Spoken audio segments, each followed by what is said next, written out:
ہم یہ عرض کریں اور ہم وہاں پر روئیں اور ہم وسیلہ پیش کریں حضور علیہ الصلوۃ والسلام، کیا اللہ تبارک و تعالی ہمارے جو مصیبتیں ہیں، ہمارے جو مسائل ہیں، حل نہیں فرمائے گا؟ جناب ہم یہاں پہ جو ہے یہ بڑے خوش قسمت ہیں، لیکن ہم اس مقام کو نہیں پہچانتے، ہم اس چیز کو نہیں پہچانتے۔ ماں آدمی سے ناراض ہو جائے نا تو وہ مان جاتی ہے۔ ایک صحابی ہے، ان کی والدہ ناراض ہو گئی، اس کی والدہ ناراض ہو گئی، اس کی موت ہونے لگی، اس کو موت نہیں آ رہی، موت کی بڑی سختی ہے۔ حضور علیہ الصلوۃ والسلام کو خبر پہنچی، آپ صلی اللہ علیہ وسلم کے پاس جب وہ آیا سائل جس نے سوال پہنچانا تھا، جو قاصد تھا، آپ صلی اللہ علیہ وسلم نے فرمایا چل بلال، چل صدیق، چل علی رضوان اللہ اجمعین۔ ان کے پاس پہنچے تو اس کے بیوی سے حضور علیہ السلام نے فرمایا اس کے والدین زندہ ہے؟ عرض کیا نہیں، اس کا باپ مرا ہوا ہے، والدہ زندہ ہے۔ حضور علیہ السلام نے فرمایا ان کی والدہ کو طلب کرو۔ جب ان کی والدہ آئی تو حضور علیہ السلام نے فرمایا ان کو معاف کر۔ اس کی والدہ بڑی ناراض تھی ان سے۔ حضور علیہ السلام نے فرمایا ناراضگی چھوڑ اور اس کو معاف کر، تب اس کی سانس، اس کی روح پرواز کرے گی۔ اس کی والدہ نے بہت اقرار کے بعد انکار کیا۔ حضور علیہ السلام نے فرمایا اے بلال جا اس کے لیے لکڑیاں اکٹھی کر۔ تو وہ والدہ نے عرض کیا اے محبوب، اے میرے آقا و ملجا، کس لیے لکڑیاں اکٹھی کر رہے ہو؟ حضور علیہ السلام نے فرمایا آپ معاف نہیں کرتے، اس وجہ سے اس کو ہم جلاتے ہیں۔ تو اس کی والدہ نے اس کو معاف کر دیا اور اس کی روح پرواز کر گئی۔ تو حضور علیہ السلام نے فرمایا اے صحابہ، جب والدہ اپنے بچے کو جلاتے ہوئے نہیں دیکھ سکتے تو رب کیسے اپنے بندے کو جلائے؟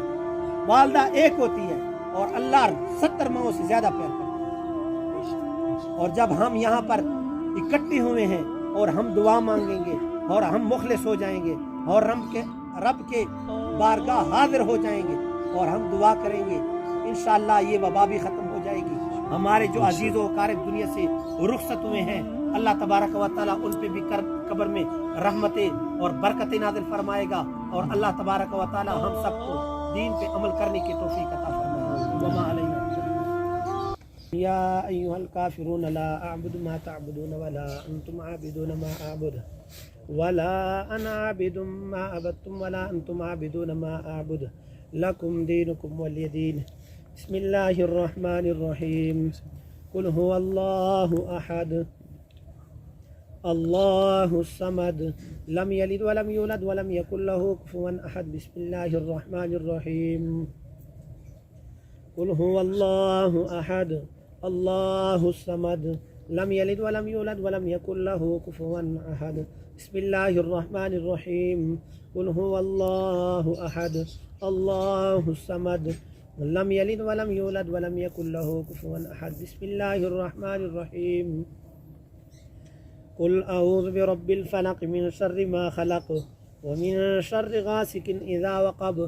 ومن شر النفاثات في العقد ومن شر حاسد اذا حسد۔ بسم اللہ الرحمن الرحیم۔ قل اعوذ برب الناس ملک الناس الہ الناس من شر الوسواس الخناس الذي يوسوس في صدور الناس من الجنة والناس۔ بسم اللہ الرحمن الرحیم۔ الحمد للہ رب العالمین الرحمن الرحیم مالک یوم الدین ایاک نعبد و ایاک نستعین اہدنا الصراط المستقیم صراط الذین انعمت علیہم غیر المغضوب علیہم ولا الضالین آمین۔ بسم اللہ الرحمن الرحیم۔ الف لام میم ذالک الکتاب لا ریب فیہ هدى للمتقين الذين يؤمنون بالغيب ويقيمون الصلاة ومما رزقناهم ينفقون والذين يؤمنون بما إليك وما أنزل من قبلك وبالآخرة هم يوقنون أولئك على هدى من ربهم وأولئك هم المفلحون۔ إن رحمة الله قريب من المحسنين دعواهم فيها سبحانك اللهم وتحيتهم فيها سلام وآخر دعواهم أن الحمد لله رب العالمين۔ ما كان محمد أبا أحد من رجالكم ولكن رسول الله وخاتم النبيين وكان الله بكل شيء عليما۔ إن الله وملائكته يصلون على النبي یا ایہا الذین آمنوا صلوا علیہ وسلموا تسلیما اللہم صلی علی سیدنا و مولانا محمد عدد ما فی علم اللہ صلاة دائمتا بدوام ملک اللہ صلاة والسلام علیکہ یا سیدی علی رسول اللہ وعلی آلک و صحابک یا سیدی علی حبیب اللہ صلاة والسلام علیکہ یا سیدی علی محمد وعلی آلک و صحابک یا سیدی یا جد الحسن والحسین سبحان ربک رب العزت عما یصفون وسلام علی المرسلین والحمد للہ رب العالمین اللہ اکبر لا الہ الا اللہ واللہ اکبر وللہ الحمد آمین اللہم صلی علی سیدنا و مولانا محمد مبارک وسلم ربنا ظلمنا انفسنا وان لم تغفر لنا وترحمنا لنكونن من الخاسرین یا اللہ جو کلام پاک پڑھا گیا یا اللہ ساتھیوں میں سورہ یاسین پڑھائے دو ساتھیوں میں یا اللہ قرآن پاک پڑھے گئے ہیں یا اللہ حضور علیہ السلام پہ درود پاک پڑھا گیا ہے یا اللہ ان تمام چیزوں کو اپنی بارگاہ میں شرف قبولیت عطا فرما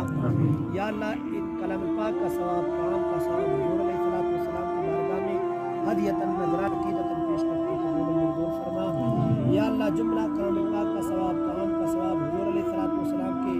صحابہ کرام اہل بیت ازواج مطہرات تابعین تبع تابعین محدثین یا اللہ جو بھی دنیا فانی سے تمام کے ارواح قبول منظور فرما حضرت آدم علیہ نبینا سے لے کر آج تک جتنی مومنین مومنات دنیا فانی سے تمام کے ارواح قبول منظور فرما یا اللہ تمام کلام پاک کا ثواب طعام کا ثواب خصوصاً بالخصوص محسن بھائی کی والدہ کے ارواح کو پہنچاتے قبول منظور فرما یا اللہ ان کے قبر کو منور فرما حضور علیہ السلام کی شفاعت نصیب فرما یا اللہ ان کے قبر کو جنتوں کے باغوں میں سے باغ بنا یا اللہ حضور علیہ السلام کی شفاعت نصیب فرما حضور علیہ السلام کا دیدار نصیب فرما حضور علیہ السلام کے پڑوس میں یا اللہ جنت الفردوس میں اعلی مقام عطا فرما یا اللہ ان کو صبر جمیل عطا فرما ان سے صبر جمیل پر اجر عظیم عطا فرما یا اللہ ہم خطا کار ہیں سیاہ کار ہیں گناہ گار ہیں پر تیرے بندے ہیں یا اللہ ہمیں مانگنے کا سلیقہ نہیں آتا ہے یا اللہ ہمیں مانگنے کا ڈنگ نہیں آتا مانگنے کا طریقہ نہیں آتا پر تو غفور الرحیم ہے یا اللہ ہمارے عیبوں پہ پردہ فرما یا اللہ حضور علیہ السلام کے توسل سے ایک مرتبہ پھر محسن بھائی کی والدہ کے لیے جنت الفردوس میں اعلیٰ مقام عطا فرما یا اللہ محلات عطا فرما یا اللہ جنت کے باغوں میں سے باغ عطا فرما یا اللہ قبر پہ کروڑہ برکت کروڑہ رحمت نازل فرما یا اللہ قرضداروں کو قرض سے خلاصی عطا فرما یا اللہ بیماروں کو شفاء کلی عطا فرما یا اللہ جن کی اولاد نہیں ان کو نیک نارینہ اولاد عطا فرما یا اللہ جن کی اولاد ہے ان کو نیک صالح والدین کا فرما بادار بنا یا اللہ پاکستان کو نیک حکمران عطا فرما یا اللہ جہاں مسلمانوں پہ ظلم ہو رہا ہے یا اللہ غیب سے امداد عطا فرما یا اللہ حرمین شریفین کے رونق عطا فرما یا اللہ حرمین شریفین کے رونق عطا فرما یا اللہ حضور علیہ السلام کے توسل سے یہ جو وبا آئی ہے یہ جو بیماری ہے یا اللہ اس کو دور فرما یا اللہ مسلمانوں کو آپس میں اتفاق اتحاد عطا فرما یا اللہ مسلمانوں کو فرقواریت سے بچا یا اللہ دشمنوں کی چال سے بچا یا اللہ حاسدین کے حسد سے بچا یا اللہ نظر بد کے نظر سے بچا یا اللہ جو مانگ سکے وہ بھی عطا فرما جو نہ مانگ سکے ہمارے حق میں بہتر ہے وہ بھی عطا فرما اللہم اید الاسلام والمسلمین اللہم ذل الشرک والمشرقین اللہم قاضی الحاجات اقض حاجاتنا اللہم شافی الامراض اشف مردانا اللہم ارزقنا القناعة اللہم حددنا فی صلاة الجماعة اللہم احشرنا یا ربنا مع النبی المصطفى صاحب الشفاعة اللہم انی اسألک ایمانا مستقیما وفضلا دائما ونذر الرحمة وعقلا قابلا علما نافعا وقلبا منورا وتوفيقا احسانا وصبرا جميلا واجرا عظيما ولسانا ذاكرا وبدنا صابرا ورزقا واسعا وسعيا مشكورا وذنبا مغفورا وعملا مقبولا ودعاء مستجابا ولقاء الله جنة فردوسا ونعيما مقيما اللهم نور قلوبنا بالقرآن وزين أخلاقنا بالقرآن ونجنا من النار بالقرآن وادخلنا الجنة بالقرآن یا اللہ جو مانگ سکے وہ بھی عطا فرما جو نہ مانگ سکے ہمارے حق میں بہتر ہے یا اللہ وہ بھی عطا فرما یا اللہ آخر پہ جب ہم اس دنیا سے جائیں ایمان نصیب فرما اور زبان پہ یہ کلمہ جاری فرما لا الہ الا اللہ محمد صلی اللہ علیہ وسلم